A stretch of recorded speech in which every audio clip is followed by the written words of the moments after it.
I've made quite a bit of smoked food in my life. I brine and smoked turkeys. I've smoked over 60 racks of ribs at one time. I've even smoked a whole hog. But the one thing I've never done is cured and smoked a fresh ham. Now, because I eat ham very often, and especially around the holidays, I am long overdue to fire up my smoker and tighten up my brine game to actually make one of these cured smoked hams. So that's exactly what we're gonna do. We're gonna start off by making that brine. Sound good? Let's smoke. You're going to need to start off with a pretty large pot. I'm going to add in 1 gallon or 3.78 liters of cold water. Next, I have a half gallon or 1.89 liters of apple cider. Then for some really great flavors, we're going to add in a quarter cup or 70 grams of molasses. This is really going to go a long way in the brine and then in return into our ham. Next, adding in 2 cups or 426 grams of packed light brown sugar. Then 1.5 cups or 310 grams of coarse sea salt. Regular kosher salt will be totally fine here. Then we're going to add in 2 tablespoons or 16 grams of pickling spice. I've got an awesome homemade recipe on my website if you want to do it homemade. Then we're going to add an additional 1 tablespoon or 6 grams of whole cloves. Then probably for the most important part, we're adding in 2.5 tablespoons or 50 grams of #1 curing salt, also known as Prague powder. This is what's going to help preserve our pork and also give it that pink color when it's done cooking. Now at this stage, what we want to do is whisk everything until it is completely combined. However, for me, this isn't quite good enough. We still are going to need to heat this up. And homies, outside of salt, sugar, water, and curing salt, so much of those brine ingredients are going to be completely dependent on you. What about adding an orange or a lemon with its peel right in there? What about onion or garlic? Everything I know about brines and ham tells me that that would work. Think about the wonderful ingredients that go well with pork, all the fresh herbs. You can absolutely put that in there. Let's have some fun. All right, adding that large pot right to a cooktop, going to crank the heat up to high. What we want to do is bring this to a boil and ensure all the sugar and the salt is completely dissolved in the liquid. What I usually do is grab a whisk or even grab a rubber spatula and make sure nothing's on the bottom or sticking. Once it is completely combined, I'm removing it from that hot burner, putting it on a more cool surface like my stainless steel countertop. Then to help chill it quickly, I'm adding in 1 gallon or 3.78 liters of ice. This is going to, again, quickly help chill it. We just need to get it to room temperature, which probably takes about 30 minutes or so. And the best part is, if it's cold outside, you could even pop it outside to help chill it even more. This is called a fresh ham. Sometimes it's called a green ham. It is a uncured, unsmoked leg of pork. Now, if you ask your butcher for a ham, they're going to take you right over to those cured smoked hams. You have to be specific, okay? You want an uncured, unsmoked, fresh ham. And these things are beasts. They can range from anywhere from 10 to 18 pounds. But first, we're going to trim it down. Let's bring out this big old 15-pound or 6,803 gram fresh bone-in ham. Like I said, also known as a green ham. What we're going to do is just transfer it over to the cooktop because I want to remove that outside skin. But I am going to keep some at the top. This is going to help keep that bone in place. And there's this little piece of meat on there, also going to help keep it intact. So going down about 3 to 4 inches, make a slice around it. And then what we want to do is carve off the skin. So holding the skin in one hand and using a very sharp knife in another hand, we just want to trim back that skin from the meat, and it's totally okay to leave a little bit of fat on there. Remember, fat is flavor.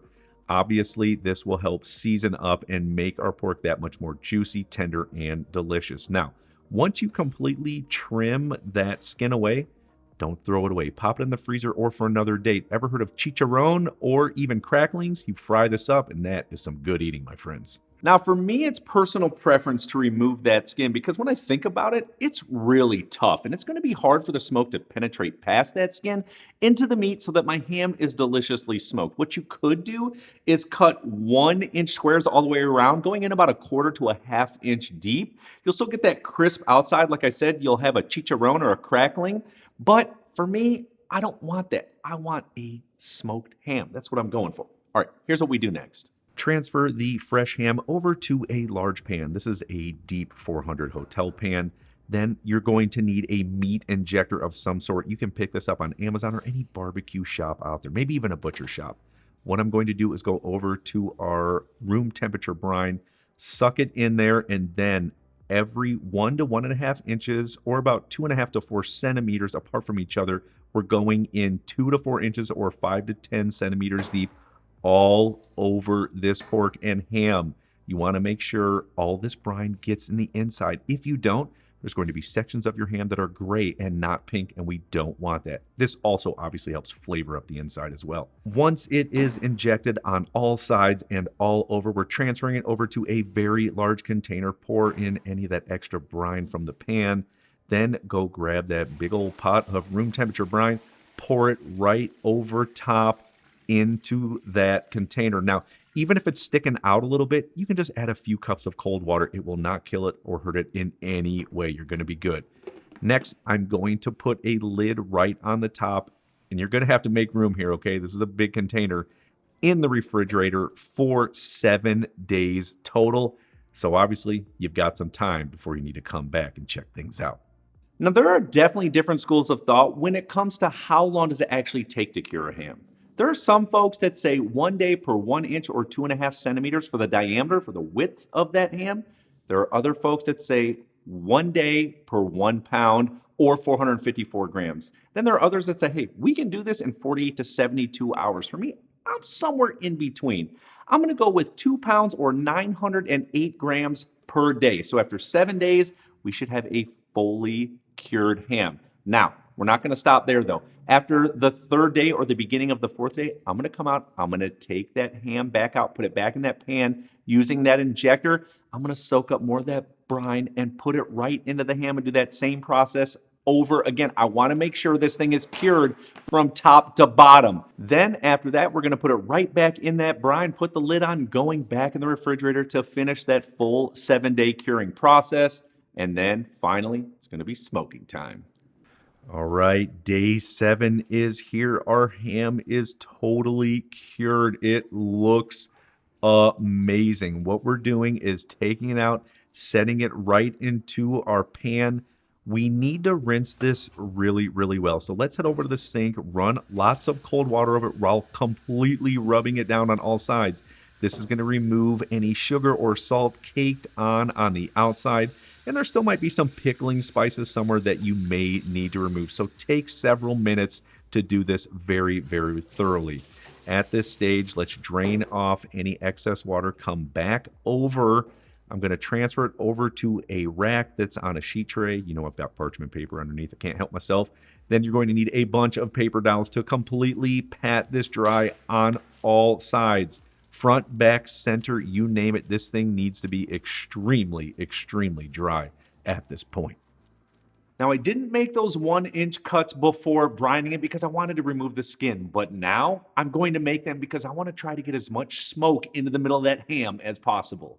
Using a very sharp knife, you only want to go in about 1/4 of an inch to 1/2 inch or about 3/4 of a centimeter to 1/2 centimeter deep all the way around the pork wrap around. Then you're going to go up about 1 inch to 1.5 inches or about 2.5 to 4 centimeters up and do the same thing until, well, it looks like there's cohesive slices from top to bottom. And you want to do this all the way around the ham. I can't stress this enough, just not on one side. Then what I'm going to do is come back and make more vertical slices down to sort of cross-cut the other cuts until essentially you have 1 inch or 2.5 centimeter little squares all over. Now, at this point, I'm also going to pat it dry very, very well on all sides to make sure it's completely dry. And you know what? I totally forgot about this, but we're going to need to form a pellicle on the outside of this ham. So it's going to need to air dry in the refrigerator for 12 to 24 hours. And look, I get it. We're still not ready to put this thing on the smoker yet. Don't get frustrated. But if you take the time to form that pellicle really well, which is that sticky outside substance, the smoke's going to adhere to it that much more. In return, our ham is going to be super delicious. But there are other schools of thought at play. Some just pat it down dry, go right out to that smoker, and that's going to be fine too. However, my guess is you're going to lose some of that beautiful outside caramelization, color, and flavor, and of course, smoke flavor, which I want. And look, I've already taken 7 days to brine this thing. What's it worth to wait a little bit longer? That's what I'm gonna do because I wanna get it right. It's day 8. The pellicle has formed on my ham. It looks great. We're going to bring it up to room temperature for about an hour. This is great timing, though, because I'm going to load up my Yoder hopper full of pellets. I'm going to do a combination of apple and cherry, but honestly, pecan, oak, mesquite, or hickory will also work. Then what I'm going to do is turn this thing on. I want to get it to 250 degrees Fahrenheit or 120 degrees Celsius. I know this is a little bit warmer than maybe a normal 225, but I promise you, this is a great temp to start it. All right, let's go back and grab our ham once our smoker is to temperature. Now, when placing it on there, since my firebox is on the left side where a lot of the heat is, I'm going to put the thicker end towards that side. And then, of course, don't forget your thermometer. Pierce it in the thickest part of the ham. We want to make sure we get it right. We're going to smoke this for several hours until it gets about 115 to 120 degrees Fahrenheit or 46 to 49 degrees Celsius. At this point, the ham's been smoking for 3 hours. Try your best not to go out there and keep lifting the door. Like my buddy Tony always says, if you're looking, you ain't cooking. Let it smoke. But at this stage, it's at 115 degrees Fahrenheit internally or 46 degrees Celsius. You have to start thinking about the glaze. Now, if you've got a favorite glaze out there that you just love, maybe passed down through your family, use it. If not, I've got 3 great recipes that you can check out. All of them are delicious. The one that I'm gonna go with, it's an apple cider mustard base. I feel like it's going to complement everything else I've done with the ham to this point, the flavors in the brine, even the apple wood chips. So that's what I'm going with. Once it hits 120, we're gonna start glazing. All right, we are at that 120 degrees Fahrenheit or 49 degrees Celsius internal temperature. It's time to start basting. This thing looks awesome. So you want to generously baste this on all sides to completely coat it so that glaze sticks and adheres to the ham while it smokes. And we're going to come back and do this every 30 minutes. Now, we're going to do that until it reaches 140 degrees Fahrenheit or 60 degrees Celsius. Once it hits this point, we're going to crank up the heat to 325 degrees Fahrenheit or 163 degrees Celsius. And we're going to do one last baste at this stage. Then we cook it until it reaches 155 degrees internally or 69 degrees Celsius. I know that is a lot. Just follow this. I promise you it's foolproof. Once it is 155 degrees Fahrenheit or 69 degrees Celsius internally, it is finished. This is not a smoked pulled pork. This thing looks incredible. Let's remove the thermometer. We're going to transfer it from the smoker right onto a rack over a sheet tray. We're going to let it rest for about 30 minutes before we get into it. The smell. It is so good. Yeah, I may have taken off a little piece and tried it. The flavors are incredible. And it's still, I've never done this before, but knowing how to brine, knowing how to smoke, I've put those things into practice over and over again. So those techniques still apply to this. That's why I'm able to do it. And that's why you can do it as well. I promise you that. Now, let's slice it up and have some more. So transfer it over to a cutting board. And when it comes to slicing it, you really just want to carve and slice around the bone and make sure you're not hitting anything. The bone is your guide. Slice and carve around it against the grain. Look at all that juicy goodness. Not an overly difficult recipe, but it is a time labor of love from the brine, the rest, and the smoke. But I promise you it is worth it. I think you and your family and friends are going to love this. And if you do, you've got a lot of leftover ham, definitely check out how to take it and put it in my amazing ham and bean soup recipe. I've got an awesome video. I'll see you on there.